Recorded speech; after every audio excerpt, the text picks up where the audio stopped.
I think the biggest surprise to me when I started the farm was that I stayed at it, because in the first couple years it was so hard that I used to tell myself 10 times a day, I'm never doing this again. And now I only say maybe 2 times a day that I'm never going to do this again. Every year is a challenge. The weather brings a new challenge, and it makes my stomach do flip-flops. It scares the daylights out of me, but otherwise I think I'd be too bored out of my skull if I didn't have the farm to get me all excited and worried every year. My name is Tim Stark, and we are at Eckerton Hill Farm in Lobachsville, Pennsylvania. I like to think of my farm as one great big garden. In fact, a lot of people have commented that that is the way it looks.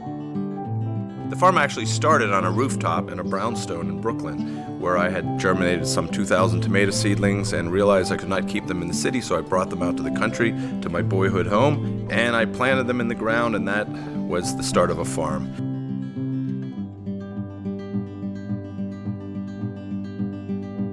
I didn't have much equipment. I didn't even have a rototiller. I basically turned a lot of ground with a shovel. After my first year of farming, I was able to buy an old Case 530 tractor. It was a 45-year-old tractor. Then I was able to start hiring employees, and the farm grew. And then after 12 years of farming, I bought this farm in Lobachsville, Pennsylvania. We grow lots of tomatoes here, and we grow some chili peppers, and we grow some of everything else. We have 2 wonderful mild cows named Maisie and Delilah. We have 3 goats. We have a big old pig. And we have a hen house full of laying chickens. We also bake bread. We have an outdoor bake oven, and we milk cows, and we make cheese and yogurt and butter from the cows. Right now we're picking a whole lot of cherry tomatoes, and it'll be like that for a week and a half, 2 weeks, and then we'll be picking a whole lot of large heirloom tomatoes.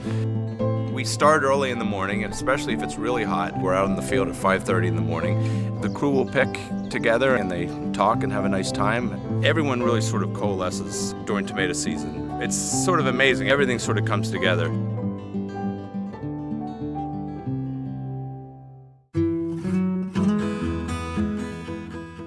It really is important to grow your own food. If you have a little patch, just anything, even if you don't get that much sunlight, the first time you ever do it, you're sort of surprised. You think, oh, I put the seed in the ground, and it actually germinated. It seems like a miracle. To some degree, every year for me, it seems like a miracle. I think once you grow vegetables of your own, you appreciate farmers like me a little bit more for what we're doing. I always like to say that the best tomato you can eat is the one you grow in your own backyard, and that the second best tomato is the one that I grow for you. If you're not going to grow it in your garden, you should know your farmer and know how your farmer is growing the vegetables that you're eating, and how your farmer is raising the meat that you're eating, how your farmer is milking the cow. It's really important. You're often cutting out a lot of chemical use, and the flavor is just much better because the food does not have to sit in a refrigerator for weeks on end until it gets to you.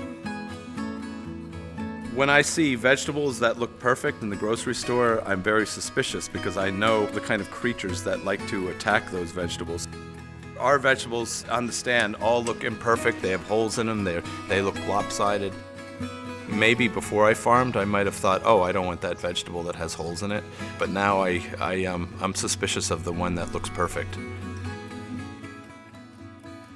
When all the workers leave, I like to walk through the fields and just see how the tomatoes are growing, see the cows and see the chickens. I worked in offices for years before I started farming, and I know that there's just no way I could go back to working in an office when I have a big field like this to walk through at the end of the day. It feels right.